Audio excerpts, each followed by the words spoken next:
What's shaking? You're in the Beat Sessions, place for all things music, and where we do the listening for you. I'm your host, Mitchell Weary. Thank you very much for stopping by the channel.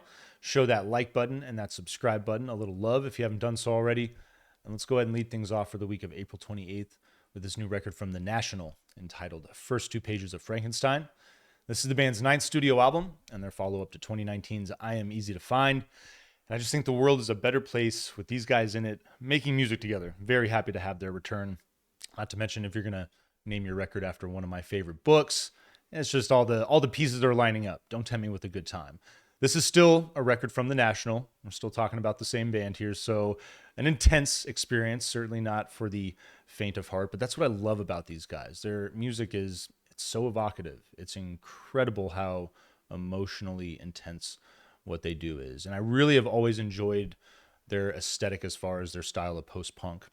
Really just relying a lot on atmospherics and then the awareness that all of these guys have as far as the role that their instrument plays, never doing too much. These guys and their sense of minimalism, the way that they're able to construct a composition and to just work with all of these subtleties, these nuances, really makes them a lot of fun to listen to. And I really think it's one of those things that separates them from the majority of other bands as far as their songwriting and what they bring to the table. All of these guys. I mean, there's a reason that someone like Taylor Swift is teaming up with Aaron Dessner. I mean, and I'll say that I get a lot of shit for loving Taylor Swift as much as I do, but these guys are teaming up and working together for a reason. And so she's featured on this album along with Phoebe Bridgers and Sufjan Stevens. It's really a pretty cool lineup of artists that they have helping them out with this record.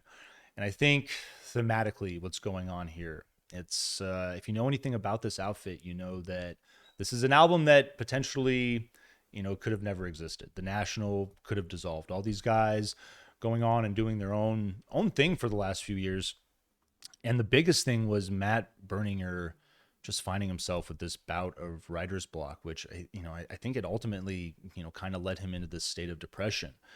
And thankfully, the brothers Dessner and Devendorf, these guys circled the wagons, as they like to say. It's a good expression. I'm a big fan of Westerns, but, just having their buddies back through this tough phase, it sucks. Joking about don't tell me with a good time. It's taken me a day and a half to put together this album review. I'm really not enjoying it at all, which pisses me off because I have an album that I like, inspired by a book that I love, on a platform, this channel that I've created that I absolutely love, and I'm just like not interested. And it sucks. It sucks finding yourself in that headspace. So I really wanted to grind it out and talk about this record because that's what Matt was going through. And I think that the rest of his bandmates having his back and the process of allowing these songs to build themselves through live performance, I think is stellar. I love when artists take that approach to building music. And these guys, they had some sketches, some ideas for tracks, playing them out to a crowd and, seeing what was well received, what was not.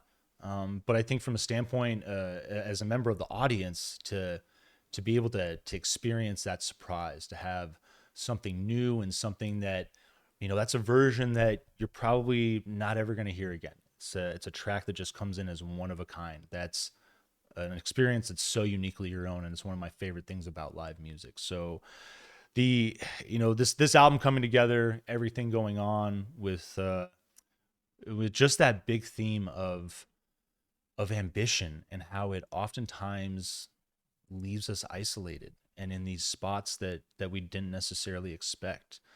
And, the rest of the band is talking about how they've all gone through their own phases. I just mentioned going through one right now, and trying to find ways. I think it's more difficult as you get older, but I think the big thing is playing with your brain and trying to find different things that create that spark, that help you find that inspiration again. And so Matt, one of the big things was picked up Frankenstein. It's one of his favorites, one of my favorites. And it's interesting because the first two pages of Frankenstein, depending on where you want to lead off, but the first two pages actually focus on Captain Robert Walton and his correspondence with his sister Margaret as he ventures towards the North Pole.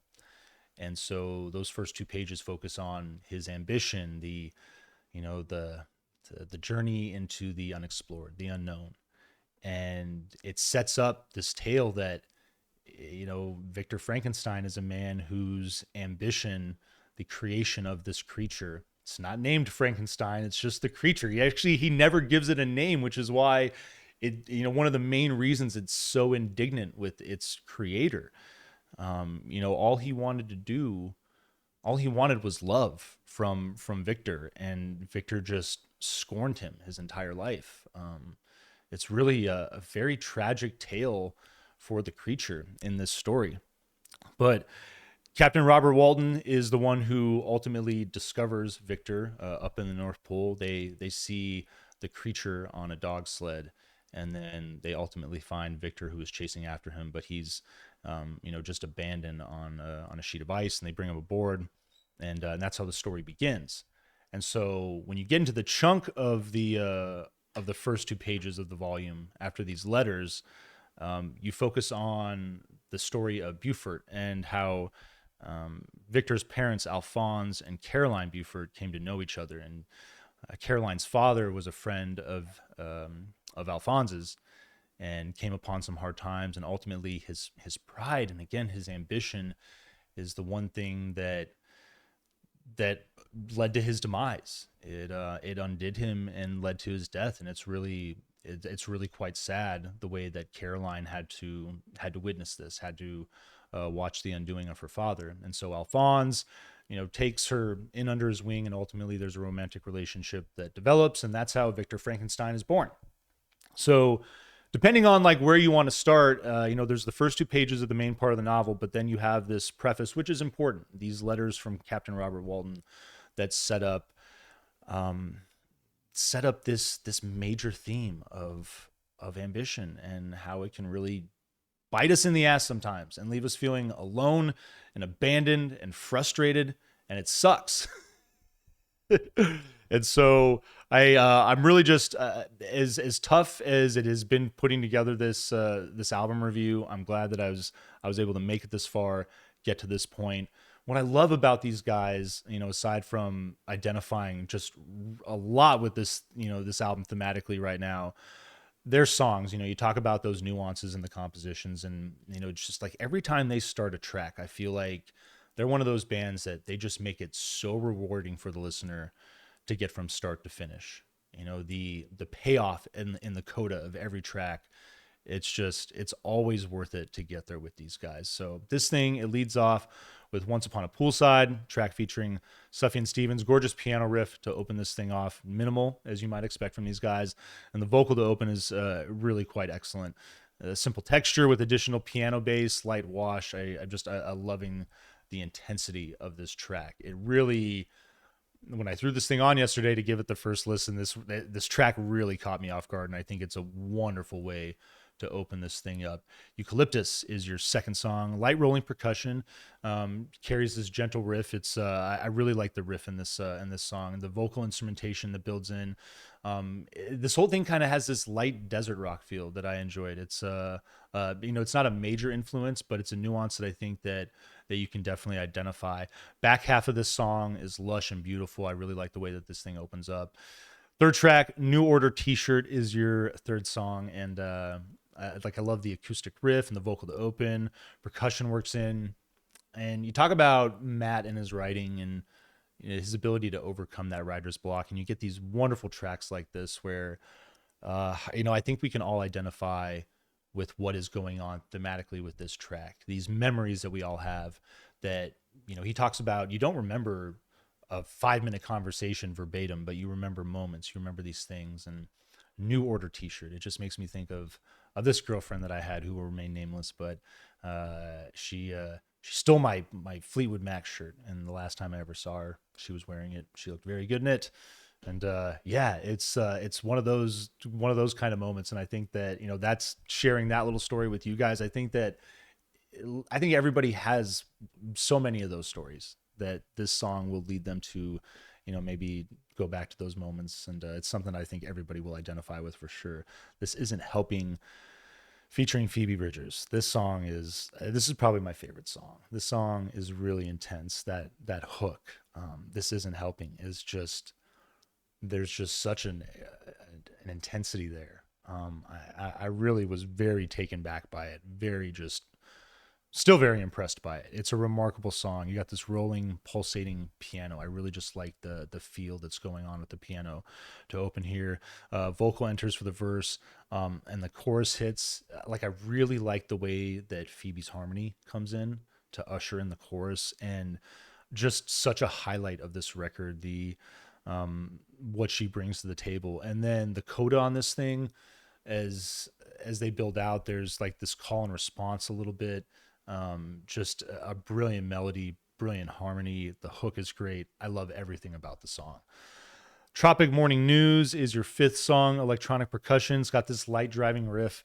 It's a playful song, but again, you got these lyrics that Tropic Morning News focusing on that entity that I think that we're all very exhausted with, unfortunately, because we, kind of need to rely on it a little bit. But we are all finding different avenues for our information these days, because we sadly know that we can't. So this track exploring a little bit of that, but I like the gentle aesthetic that's working with the song. I really like the little bit of bass work that's working on this thing as well.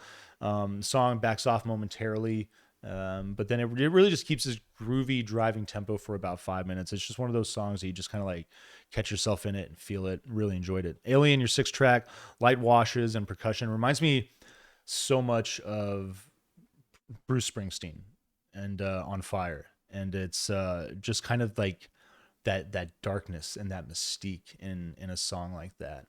And it's I couldn't help but just immediately think of Springsteen in that era of his career, and I really enjoyed that song for that reason. Dark, moody, it's good stuff. The Alcott featuring my girl Taylor Swift, lovely simple piano, and vocal is so evocative on this thing. Taylor's harmony is fantastic as well, and here just another fun element with the vocal, a little bit of call and response. The harmonies that build together in the coda are excellent. Really love this track. Grease in Your Hair, eighth song. Percussion enters with some urgency.